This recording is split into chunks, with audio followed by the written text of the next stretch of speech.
Hoje é mais um dia em que o mundo se despede de pessoas que não voltarão. Alguns eram conhecidos, outros anônimos, mas todos deixaram sua marca. Pais, filhos, amigos, amores. Histórias que agora vivem apenas na memória. Este vídeo não é só uma lista de nomes.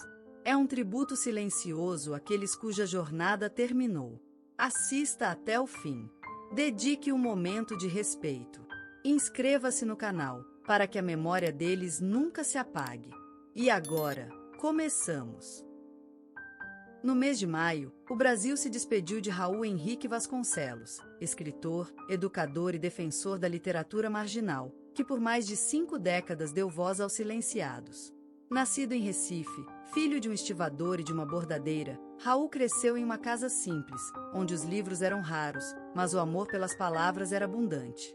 Aos 8 anos, escreveu seus primeiros poemas em pedaços de papel de pão. Aos 13, viu seu pai ser preso durante uma greve no porto, experiência que moldaria seu senso de justiça. Determinou-se a estudar e, trabalhando como entregador de jornal, conseguiu concluir o ensino médio noturno. Ingressou na Universidade Federal de Pernambuco, onde estudou letras e fundou um coletivo literário chamado Palavra Rasgada. Foi lá que conheceu seu mentor, o professor Antônio Lucena, que lhe ensinou que escrever era, acima de tudo, um ato político. Raul lançou seu primeiro livro aos 27 anos. Ignorado pela crítica oficial, ele ganhou vida nas rodas de leitura das periferias de Olinda e Recife. Sua escrita crua, honesta, misturando prosa e poesia, encantava quem pouco se via representado nos salões literários tradicionais. Nos anos 90, fundou a editora independente Raiz Forte, por onde publicou dezenas de autores emergentes da periferia. Em 2004, recebeu o Prêmio Nacional de Literatura Popular, Brasil, por sua contribuição à democratização do acesso à leitura. A premiação foi um divisor de águas, elevando seu nome ao reconhecimento institucional, mas também desafiando-o a manter-se fiel às suas raízes. Seu casamento com Teresa Maria, professora de História, foi duradouro e cheio de cumplicidade.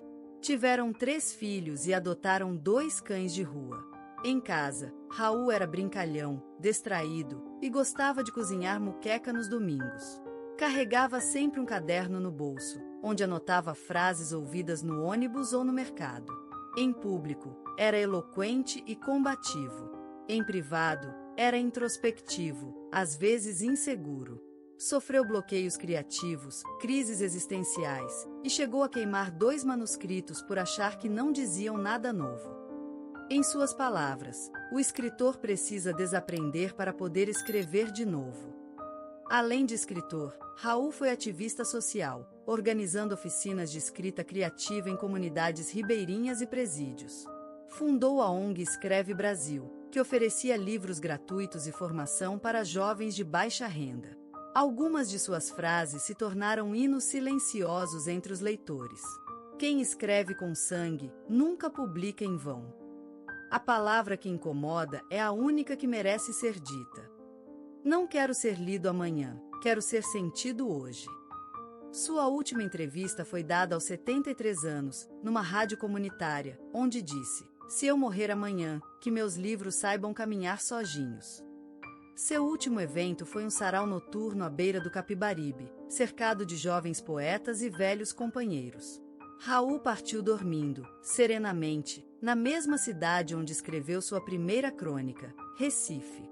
Seu enterro foi acompanhado por centenas de leitores, com poemas lidos entre lágrimas e aplausos. Seus filhos prometeram manter viva sua editora. Raul Henrique Vasconcelos deixou não apenas lembranças, mas uma era inteira encarnada em seus escritos, ideias e alunos.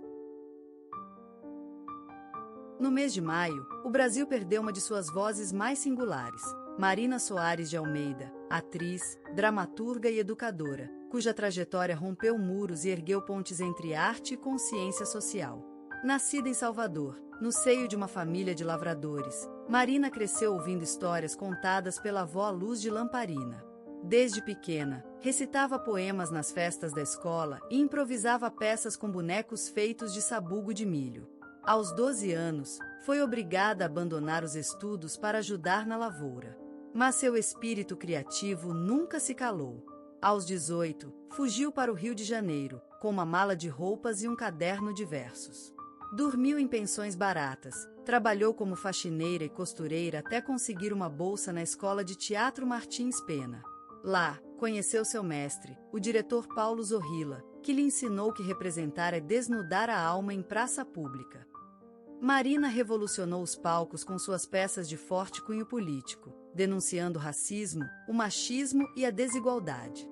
Em 1998, sua peça Cicatriz recebeu o Prêmio Nacional de Dramaturgia, Brasil, por retratar, com poesia e crueza, o sofrimento das mulheres negras nas periferias urbanas.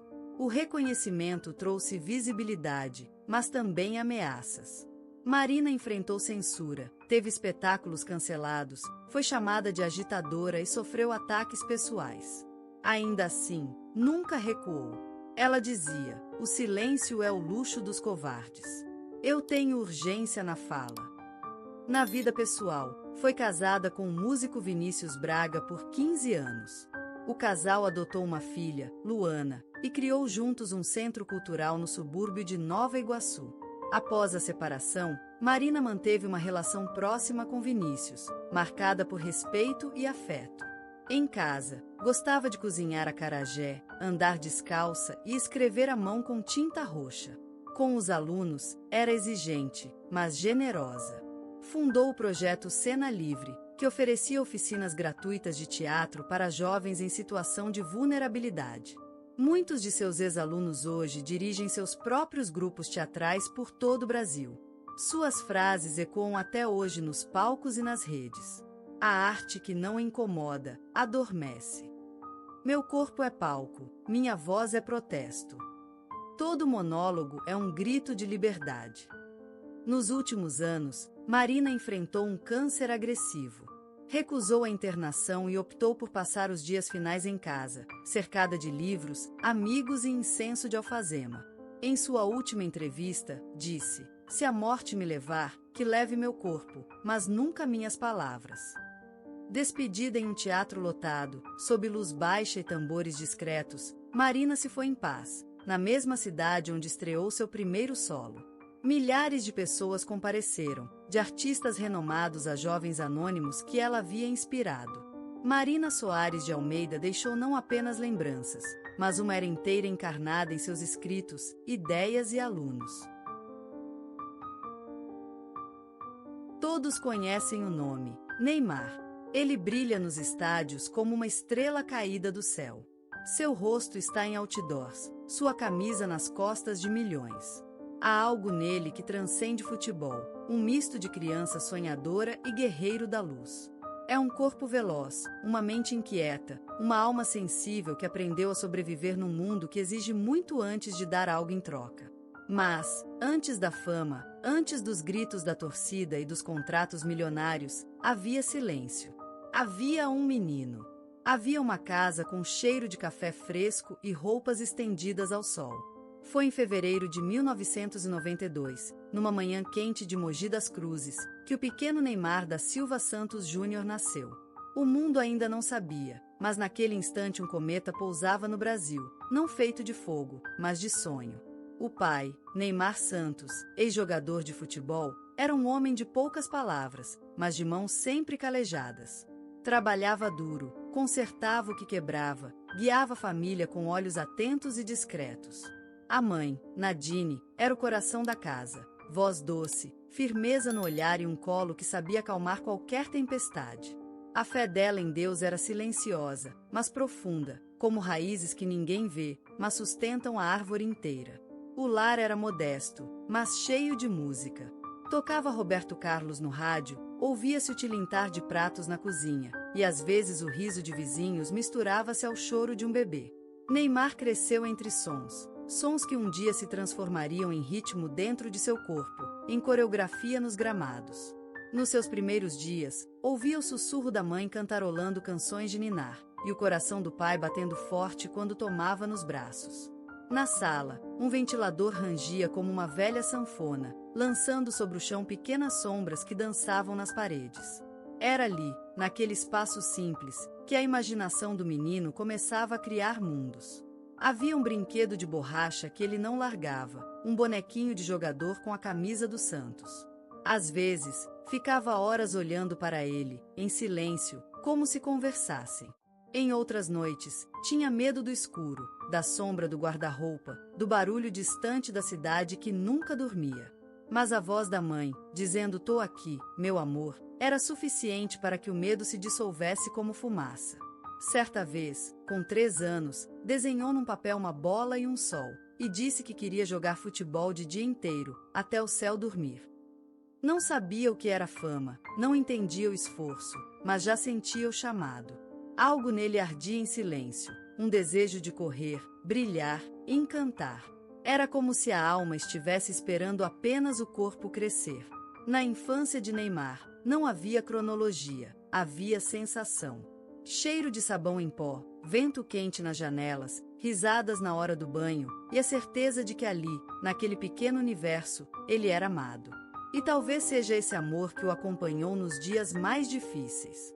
Talvez seja essa infância que ele carrega no peito, como um escudo invisível, mesmo diante do mundo inteiro. Às vezes, eu fechava os olhos na sala de aula e imaginava uma multidão gritando meu nome. Neymar, Neymar. Não porque eu queria ser famoso, eu nem sabia direito o que era isso. Eu só queria existir de verdade em algum lugar. Ser visto. Ser ouvido. Na escola, eu me sentia estranho.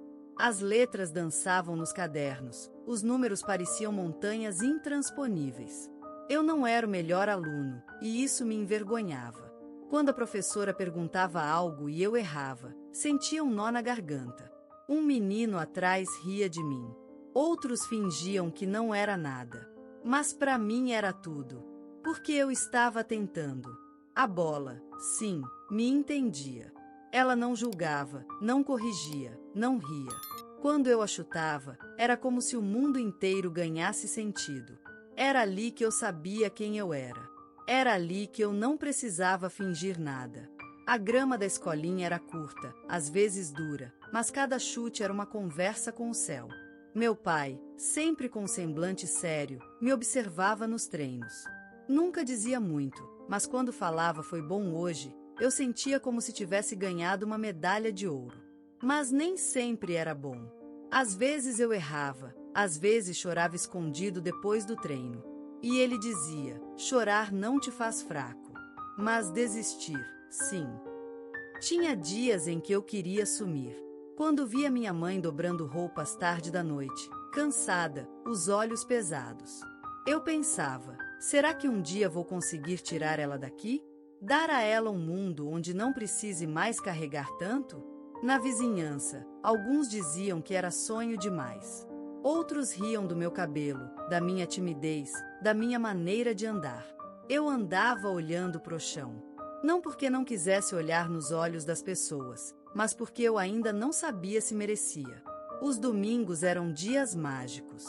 Meu avô colocava música sertaneja no rádio, o feijão borbulhava na panela, e eu corria pro campinho de terra batida com os pés quase descalços. Cada gol era um pedido ao universo: olha pra mim. Só um pouco. Foi nessa fase que ganhei minha primeira chuteira de verdade. Vermelha, simples, usada. Mas para mim era como se fossem asas. Com ela, eu voava. No silêncio do meu quarto, rabiscava meu nome nas folhas de caderno: Neymar Júnior. Sempre com esse Júnior no fim, porque meu pai era meu herói.